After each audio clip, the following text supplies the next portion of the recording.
GCV is back. Come on, Danica Bucci, how you doing? I'm good. How are you? Danica, it's absolute pleasure to finally get you on. We've been a bit of a build-up waiting for your latest track to drop. Thank you so much. Thank you. I'm excited. Whereabouts are you from? I am from Canada. Sorry, So can you speak up a little? yeah, sure. I'm from the Toronto, Niagara Falls, Canada. Oh, lovely. Yeah. Before we talk about your music now, going back to your early musical interest, where did you start? Was it something at school?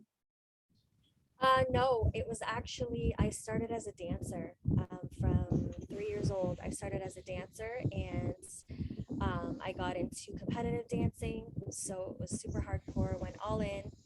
And I did all genres of dance, and it really helped, I guess, just open my eyes to this world of performing, and I loved it. And from there, my dance teacher heard me singing, and she suggested that I should be in lessons. So I started as a dancer and went into the vocal world from there. So Can you turn your microphone up a little bit, please?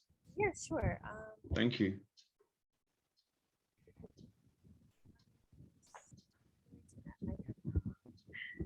Let's see. Is that better? Yes. Okay. So when you moved over from dancing into music, was it difficult finding your own identity? Because you live in quite a colourful world. Um, Actually, no, because one of the things that already separated me from a lot of the other dancers um, was that you could sing, right? A lot of those dancers and a lot of the performers that I had grown up knowing were more dancers. That was their thing. And me being a singer who liked to dance, that already was that thing that kind of made me different. And then from there, I I actually the biggest thing that kind of separated me from a lot of the artists that were around my area was that I chose to learn piano, and most of the people where I was from played guitar. Yeah. So that was kind of, I was known as the one like who would sing and bring her big piano everywhere to gigs and shows, and then so that was something that made me different. Did you develop then being a singer-songwriter from an early age, or was it literally as you moved over from dance? It was an early age. So I started singing at an early age as well. Like I started as a dancer, I was 3. But I started vocals, I was probably about 10 or 11. So that's still pretty early. Hmm. And then from there, I did a few years of vocal training. And from there, I did piano. So, and I still kept the vocal training up, but uh, yeah. Do So you recall your first performance? yes, I do. Yes, I do. And I remember the first time I played piano and sang at the same time. I was so nervous, and I remember I was super young. I think I was like 13, 14, and I was sitting there, and all these people were performing, and I kept looking at my parents, and I just kept saying, "I'm so nervous. I'm so nervous. Like I don't know if I'm ready. I'm scared." And my mom was just like, "You're ready. You're ready. Just go up there and do it. You're never going to have your first time ever again after this. You'll only have your first time performing at the same time once. Just do it. And it gets easier after that." And I did it. And I was so glad. You feel like your career's been managed from an early age, and it's come to this point, and it's been a plan. There's definitely, you have to have some sort of a plan. Um, but the music industry itself evolves so fast that I always say it's not the same as, you go, you want to be a doctor, you know that you have to take such and such amount of years of college, university, um, this course, that course, this course, whatever, and then you get your degree, and from there you get, I don't know, like a placement and whatever. There's no roadmap for artists and musicians. So to say a plan, you don't really have one. You're kind of just like, I create. Art is so subjective, so you don't know, like Yeah. there's no even with sports, there's stats, right, that they go based off of, and that kind of helps guide and pick, who's quote unquote like better for the team, right? Whereas art is so subjective that there's no such thing as better. you know, there's everyone's voice is different, everyone's song is different, how people respond to certain songs are different than how other people do. So to say there's a plan, there was always a plan to, you know, do music full time. Mhm. And you know, certain things you have to do to be able to do that. But you know, we're kind of just all trying to get our dreams, you know. Do you have people around you that's a settled team? Producers, people you get your beats from, people that manage, obviously you manage your own social media platforms. So I actually do, I produce my own music Oh, now. well done. Yeah, thank you. So right now I'm my team. I do have, you know, people that I like to work with doing, you know, shooting music videos, photographers that I like. I always look at it too as once I like someone and feel comfortable with them and they know what I like, you know, they kind of join the family.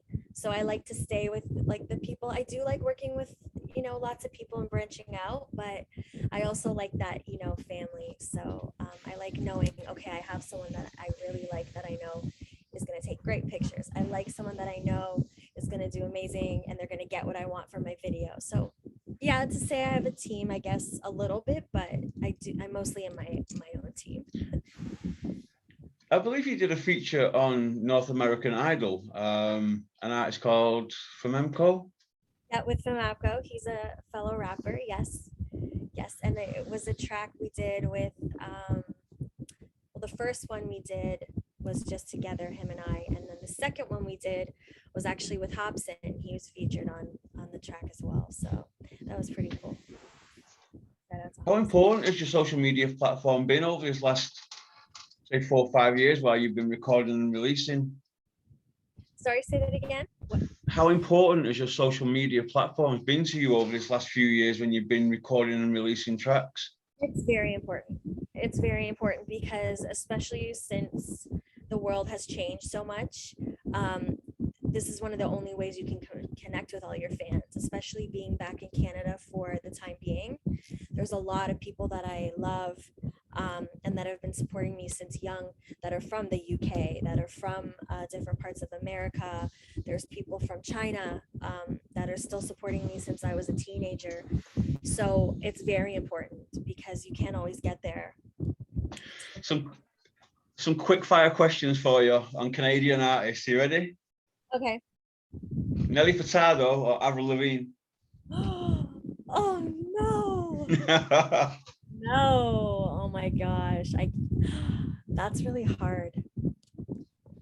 I can't even do Nelly's that. gorgeous, isn't she? She's beautiful. I absolutely adore Nelly. And I know a lot of her story, so I respect her story. But Avril Lavigne, I mean, she's like, I Powerful. sing all her songs. I love her. So I don't know. I can't. I'm gonna be Canadian right now and be like, I love both of them. I can't pick. So that's my answer, and that's The it. next one's going to be hard as well then. Shania Twain or Celine Dion? Oh, okay. Okay. This one I can pick a little bit more because I'm gonna pick Shania. Um, Good only call.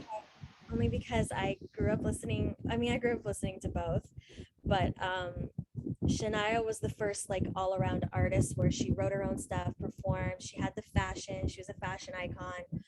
Um, she branched out into different genres, which I really respect, especially being, you know, a female in that time. You know, they really want to put you in that box, and she totally like was not put in any box. Um, and I've been to her show in Vegas. I actually worked with two of her backup singers. They got asked to join her residency in Las Vegas. We were actually writing at their house, and they opened the email from Shania when they got asked to join her in Vegas. We were right there in the room with them when they found out. So it was pretty cool. So I got to go see them, and it was nice. So I'm going to pick Shania. Rush or Nickelback? Rush. Oh, really? That surprises me. Well done. Bryan Adams or Neil Young? Ooh. Both legends, really, aren't they? I like Bryan Adams' voice. Guitar. Yeah. Drake or Justin? Oh no, I can't do that. That's another one. Both of them. But we'll just say both. I actually really love both of them a lot. Sarah McLachlan or Katie Lang? Sarah. Good call. What's the best album in your opinion, any genre? Oh my gosh. I um I'm gonna say Queen and Night at the Opera is one of my favorites because when I was younger, Great answer.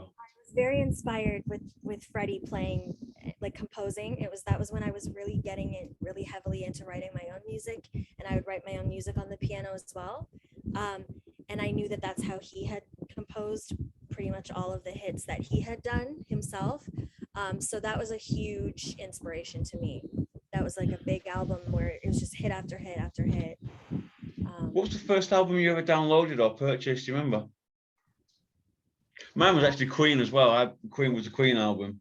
I think for me, because I grew up, a little bit later than that. I think one of the first albums I had was Britney Spears's. Can't remember if it was her "Oops, I Did It Again" album, or I don't remember. Maybe it was the "Baby One More Time." I don't remember, but I grew up listening to Britney, Spice Girls, a lot of, yeah. So that was like the first album I can remember. Oh, my little secret one was like, was Take That. Oh yeah. Yeah. I still listen to Take That now. If I'm honest, every now and again I still listen to it. It's one of my guilty pleasures. That's amazing. And Will Young actually as well. Believe it or Yeah, not. that's Yeah. awesome. I'm not. I just said yeah, like I acted like I was surprised. I'm not surprised. I just say that like that. So. Has there been a person within your life that's been an inspiration that's kept you focused? My mom. She's been a big positive influence in my life. She's been that person where, in the industry, it can really knock you down. You can really feel alone a Sorry, lot. can you speak up a little bit, please? Sure. Here I am thinking I'm like being a loud Italian, and that's awesome that you're asking me to talk louder. So my mom is my biggest inspiration, because a lot of times in the industry, you can feel alone and you can get really inside your head a lot, especially when it's taking you longer to reach your goals. And she's been a very good sounding board. She's been very good with being positive and, keeping me focused on like, this is what you want. This is what you worked hard all your life doing, so she's been very positive for me. Your new track is out today, now. Tiny Umbrellas. Tell us about it. Where is it available? It's available on all platforms. So I'm going to list the most popular ones. We've got Spotify, iTunes, Apple Music, YouTube Music, Pandora, Deezer. Pretty much check any of your musical platforms that you listen to music in. It will be there. Yeah. And this is completely you. You've written, done the music, produced it, mixed it, the whole thing. Congratulations, that's something else. Your music has got... I did get it mixed by somebody else this time. So the mixing and mastering was with someone else. For this particular song, yes. Your music has got like a cross-genre appeal within like popular culture music, across into hip-hop. Do you expand your horizons? For example, your track Girl Friday, without a doubt, is a club tune. Thank you. And your music, I think you've got endless remixes there available to you for this purpose. Is that something you've purposely set out to do? No, it's not something I've purposely set out to do. I hear, the way I produce is I hear sounds that I either have something in my head that I'm going for, and I try my best to mimic that through my production, or the goal is whatever sounds good that's gonna help the initial me writing of the song, the same feeling that I had when I wrote the song and laid down the vocal demo. I want to keep that same feeling with the production. By the time you guys hear it, I want it to be the same message as I had when I first was writing the song. So. When you're writing, do you find inspiration from dark places? or is your music tend to be as a happy thing? Um, mm, Both. It's definitely both. I actually try my best. I always say this. I don't actually really write any songs that are that are about my life. I usually write from like a third person. Just because I find it easier. I think that way, my goal is to appeal to as many people and make as many people feel something. And I just have always found it easier to write like from third person that way. It appeals to more people. So, yeah. After this release, have you got the material to be putting out like an EP or an album? Yes, I do. Yeah. Yeah. Can you I've give got, us a little tiny tiny, like tiny. exclusive, like, you know? I won't be releasing an album anytime soon. I want to stick to just releasing these bodies of work, like a full um I just call them like full stories, like I like releasing a single and then having, a visual or two visuals, or everything has a theme. Yeah. So I like releasing like just the one single at like its own time and having it be, have its moment. So Can I ask you, does your 9 to 5 job fit in well with your actual music career? my 9 to 5 is my music career. So yeah, I just do music full time. Oh, good. Yeah. Your merchandise. Let's talk about your merchandise. Show us your prototype. Thank you. So surprise everybody. I actually haven't even told anyone yet. So we're in early stages. This is a prototype. This is a Tiny Umbrellas design. So I'm not gonna really, put the camera down or anything. We've got the little tiny umbrellas at the bottom here. We've Awesome. got um, a, actually, you guys are gonna see this before the song comes out on the East Coast, so you'll get a little snippet. But these are actually lyrics from the song. It says, "Toast, I'll clink clink you away." So we've got the big drinks with tiny umbrellas. You guys will know exactly what I'm talking about once you hear the song. And yeah, so I'm excited about that. We're in the early stages, so I haven't announced anything, but I am working on Danica merch. So With the summer being here, have you got any live performances to actually go out and promote this new track? I've actually been speaking with a lot of club promoters, a lot of tour managers lately, just very, very recently, actually. So I don't have anything booked yet, but that is definitely something that I am working at like having happen very soon. So It's been an absolute pleasure having you on. Is anyone you want to give a shout out to before we go? you honestly, just shout out to every single person who has believed in me, supported me, shown me love, shown my music love. I cannot express how much I appreciate every single one of you. Shout out to you guys for having me. I am You're grateful. welcome. You've been very supportive and kind. That's a big thing with me, kindness. I don't forget it. And just, yeah, thank you to anybody who's just ever shown me love and believed in me. Danica Bucci, thank you very much. It's been a pleasure. Thank you. Mwah. I love you Have a guys. great day. Bye bye.